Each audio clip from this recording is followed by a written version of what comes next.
Good morning, PSW staff, clients, friends, joining us for Wednesday class. Thanks for tuning in. Yesterday, I'm still having so much fun from Aaron Copland, and the father of the American soundtrack. At least my thesis is that, and yours is too. All that open space creates a lot of stuff, and the open prairie, it was amazing he was able to evoke that. And then your film scoring results are in for Miller's Crossing, so that's a done deal. So proud of you. We'll see that on Friday. We're going to be staying in America all week, actually, now that I've been thinking about it. We're going to be going to a state and a city, but we're not going to be doing any history of that. We're just going to be talking about a very famous band, and also we're going to get into a little bit of music theory and classical music. So, just hold your horses. It's going to be a really fun one. Today we're going to be talking about the great American rock band, Chicago.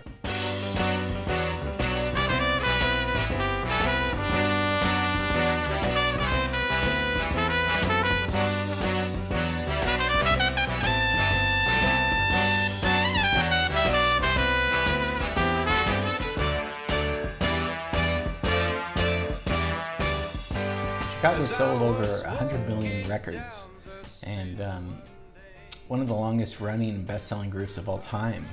Started in 1967. You guessed it, they started in Chicago. According to Billboard, they're second only to the Beach Boys with the most successful American rock band of all time in terms of albums and singles. So that's pretty crazy. Now, they weren't called Chicago. They were first. They were, before that, they were called Chicago Transit Authority. And in 1967, which is when they became a band. 1967 is probably, they're not the only ones that got abandoned that year. That year was the Summer of Love, Summer of the Monterey Pop Festival. 1967 was, in San Francisco in 1967, everybody had a band. Everybody was into this new, rock and roll psychedelic music. So they're described as a rock and roll band with horns. Are they the first? No, but they're one of the first rock and roll bands to actually have horns. Blood, Sweat, and Tears starts the same year, 1967, and they, of course, have horns with their rock and roll music. But Chicago was different. They blended classical, jazz, R&B, and pop music, but most importantly, they had really great songs. That's the unique great songs. Of course, this is subjective. I think they're great songs. But, I can't be alone. I'm sure other people do too. But they had a whole stream of hits in the late 60s and 70s. So we're going to be talking about that. First, where is Chicago? Well, let's leave Brooklyn, where Aaron Copland was born, and let's go over to Illinois. And let's talk about Chicago. They started in 1967, and at a little meeting with the saxophonist Walter Perezader. He was one of the founding members, along with Terry Kath, the guitarist, and Robert Lamb, the keyboard player, and they all sang. Actually, they all were really good singers. Robert Lamb wrote most of the hits, but also Pete Cetera. Pete Cetera was another lead vocal and wrote maybe one of their most famous songs, "If You Leave Me Now." You leave me now, you'll take away the biggest part of me. Ooh, no, baby, please don't go. But Perezader was very influenced by something the Beatles did. Of course, the Beatles were always ahead of their time. Paul McCartney wrote a song called "Got to Get You Into My Life," which is from Revolver. Great song. Ooh, then I suddenly see you. Ooh, did I tell you I need you? They had two trumpets and two tenor saxophones on that track. It was an homage to Motown music because, of course, as we know, rock and roll, Motown music had horns in it. The Beatles weren't the first to do that. They were one of the first to do it with rock and roll music, though, using horn sections. And Perezader was like, "Whoa, maybe we can use more horns," because he was a horn player, in and this new thing going on, this new rock and roll sound going on, and you know, 'cause in the late '60s, you're also experiencing some hard rock music. We still call it rock and roll, but mostly we're getting into more. This is before Led Zeppelin, but getting into Led Zeppelin almost with hard rock music. But he said, what if we add brass instrumentation to these rock songs? What would happen there? So they gained a lot of success as a cover band, then covering other people's music, which is how a lot of bands start off, because it's easier learning other people's music than writing your own songs. So they were called The Big Thing, which is what I used to be called a long time ago in high school, and they moved to Los Angeles. LA, that's the place to be, baby, right? I mean, you gotta be in LA. They signed with Columbia and they changed their name from Big Head to Chicago Transit Authority, which they had to change a year later because they were gonna get sued by the Transit Authority, so they just became Chicago. But where do they go? They go to the Whiskey. We did a whole class on the Whiskey last summer, can you believe that?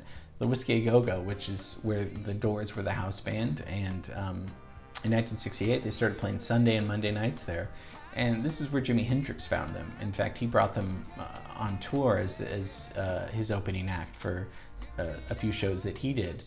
And he also said about Terry Kath, the guitar player in Chicago, he said he was his favorite guitar player. So for Jimi Hendrix to say that about somebody, and we'll talk about Terry Kath's guitar playing in a little later. So they get a lot of exposure in West Hollywood. I mean, this is where Janis Joplin, Jimi Hendrix, The Doors, they're all hanging out in West Hollywood. And in 1969, they released a double album, which was their band's first release, and it made it to number 17 and sold over 1 million copies by 1970. And it includes some of their best songs. Does anybody really know what time it is? No, that's not a question. That's one of their most famous songs. As I was walking down the street one day, a man came up to me and asked me what the time was that was on my watch. And I said, does anybody really know what time it is? Does anybody really care?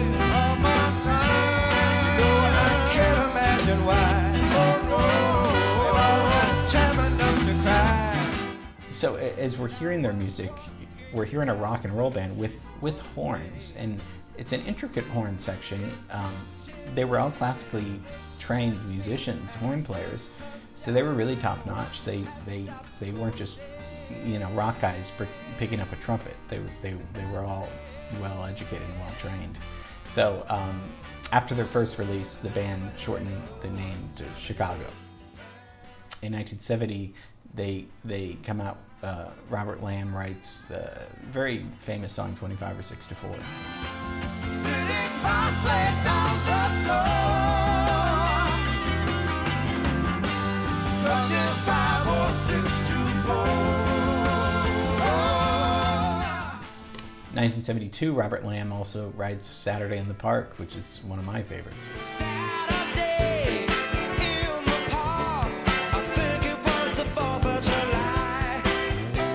Saturday in the park, I think it was the 4th of July.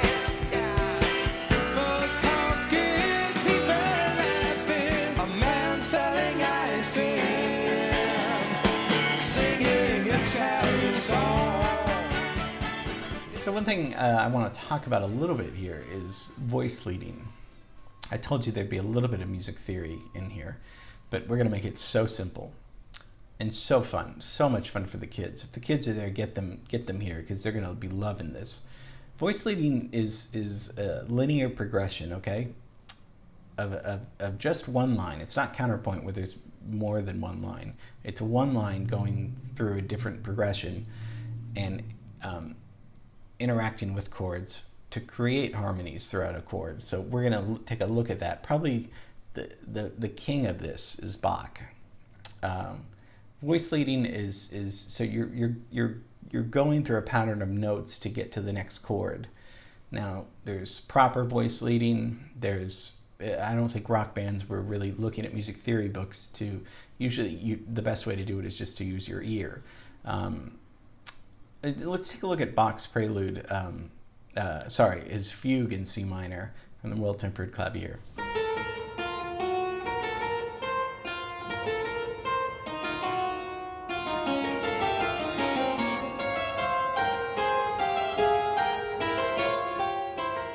Just take a look at those three notes. So this is in C minor. C is the root, right? B natural is the leading tone. This is going to be voice leading, and the leading tones has to resolve to C. If you just heard this, you'd say, well, it's got to go to C, right? It's got to go back. So the leading tone this is part of voice leading. So just those three notes of Bach, that's all we're talking about. So the leading tone. B is the leading tone. B is going to lead you to C. It's going to lead you back home. Somehow our brain tells us, now we're home. So what does this have to do with Chicago? I'm not sure. I thought you'd have the answer. Now, let's look at one of their most famous songs, 25 or 6 to 4, recorded in 1969 with Pete Cetera on vocals. And lest anyone think it was about drugs, and people did. I mean, the song was banned in some places because they thought it was about drug use. It wasn't. It was just about him trying to write a song in the middle of the night. It's a very simple song when you think about it. It's 4 bars, 4 measures, that's it.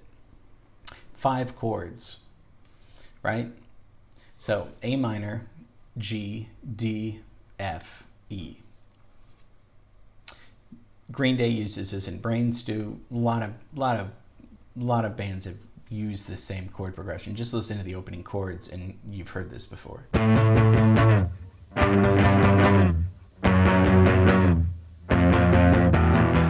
One thing I really want to feature and look at is Terry Kath's brilliant solo. Now, Terry Kath died in 1978, and a lot of people said that's when Chicago kind of died. He was young, trouble with alcohol and drugs, and also was playing around with some guns. So I think it was an accidental self-inflicted gunshot wound that killed him, unfortunately. So, but we want to focus on his solo. Let's listen to his solo and the beauty of it.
I first loved this solo because of the wah-wah pedal, because I thought that was the craziest sound I'd ever heard. If you hear when he steps on that pedal to get the wah-wah sound.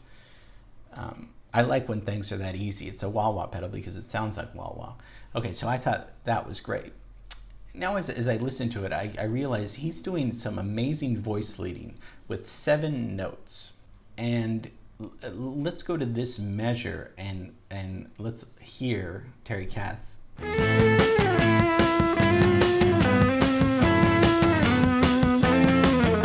see that G sharp? Well, if the song's in A minor, the leading tone is G sharp, because we have to get to home. We have to get to our, even though it's a minor home, not a major home, A is our home, and G sharp is the leading tone and is going to get us home.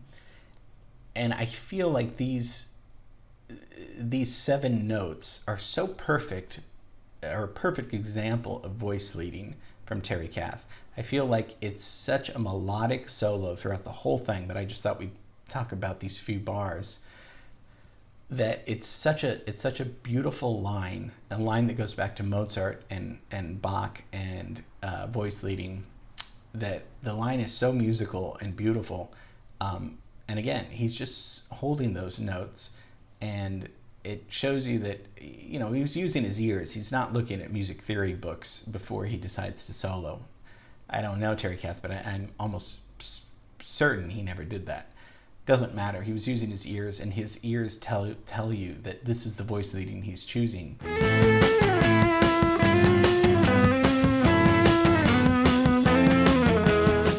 So I thought, why not just look at this solo just as an example of great voice leading in popular music? So that's just a little taste of classical music and a little taste of Terry Kath's great solo. Chicago sold over 40 million units in the US, and 23 gold, 18 platinum albums. Very successful band. Wrote some really great songs. I think a lot of people in the 70s, 80s, and 90s thought of them as contemporary, adult contemporary music, and maybe some of it was, but I like their early stuff, their rock and roll stuff, the stuff that really swings and really cooks. And I hope you do too. So tomorrow we're going to be looking at a little bit of LA, a little bit of, you know, it's time to be over there, I think. Okay, love you, miss you, hope you enjoyed this, and see you tomorrow.